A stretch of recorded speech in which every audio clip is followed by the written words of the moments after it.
Hello candidates, I am going to dictate you a passage from Kailash Chandra magazine. So please get ready for the dictation. The dictation will start after 15 seconds.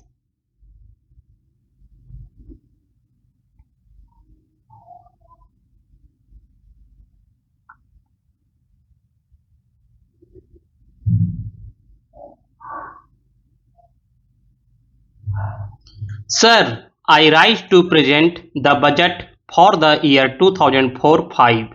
The budget has been formulated against the background of a strong recovery in national income and agriculture and an equally impressive improvement in our balance of payments. These and other developments in the economy have been covered in detail in the economic survey presented to the House a couple of days ago. I shall therefore be brief in reviewing the current economic situation. In order to fulfill our social commitments and project jobs, government had to take over a large number of sick units and sustain them through injection of fresh resources. While some of them have turned the corner, a large number of them continue to incur losses. The time has come to undertake a careful review of the performance of sick units in the public sector with a view to reducing the drain on our resources. This the government proposes to do.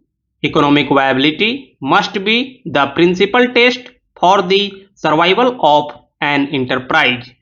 Honorable members will recall that when our government took office in January 2000, an important task before us was to revitalize the planning process and to give a new thrust to the programs of development. I am happy to say that in the last 4 years, we have been able to achieve an unprecedented increase in the tempo of public investment. Within this, aggregate plans of individual states show a varied picture. Some states have managed their finances well. They have been able to raise additional resources and effectively utilize these to implement adequately sized plans, providing development and growth to their people. Unfortunately, some states for reasons of their own have used their resources for various other purposes. They have not invested their resources, including additional resources mobilized for development, and have also resorted to large overdrafts on the RBI. Unfortunately, despite these measures, some states continued to rely heavily on overdrafts even after March 2002. Their proposed deficits at the end of March 2004 would have harshly affected the size of their plans if these deficits were adjusted against next year's plan as per normal practice.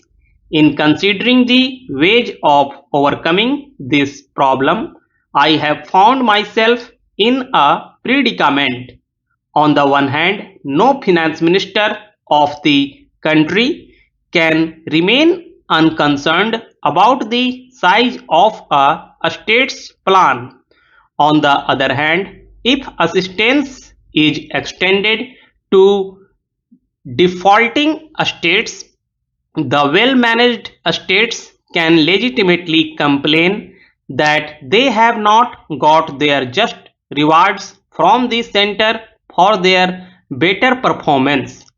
For those states which have managed their finances well, I am working out a suitable scheme to provide some additional assistance to them in 2004-5. This is only just and appropriate. Mr. Speaker, sir, I am sure that the House will agree with me that despite severe resource constraints of its own, the central government has done the maximum that it can to solve the state's problems. The rest, however, is up to them. In the last 4 years, the present government introduced a number of schemes for the benefit of the weaker sections of the society, particularly in the rural areas.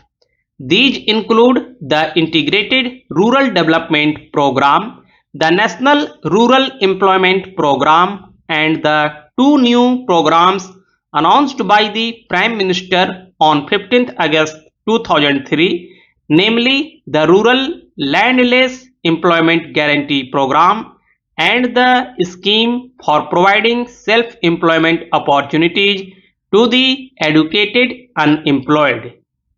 Each of these programs is designed to create opportunities for employment and income generation for particular target groups while also creating productive assets. Finally, I should mention that the incentive schemes for better performance in selected areas initiated in 2003-4 will continue in 2004-5 also. As the House is aware, these schemes are designed to improve the functioning of the electricity boards and provide further impetus to the programs for a small and marginal farmers, rural water supply schemes, environmental improvement in urban slums, construction of field channels in command area development projects, and adult education for women and elementary education for girls. A lump sum provision of rupees 200 crores is being made for this purpose. Lest the honorable members take me to be a magician who can do so much with so little, I hasten to clarify that the incentive scheme is designed to provide additional resources linked to performance for specified schemes.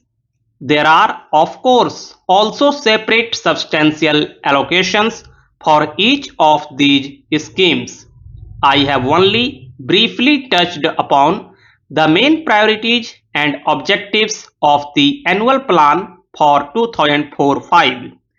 In order to provide the maximum possible outlay for the 10th 5-year plan, I have taken a special care to ensure that non-plan expenditure is kept at the minimum. However, certain increases in this expenditure are necessary and unavoidable.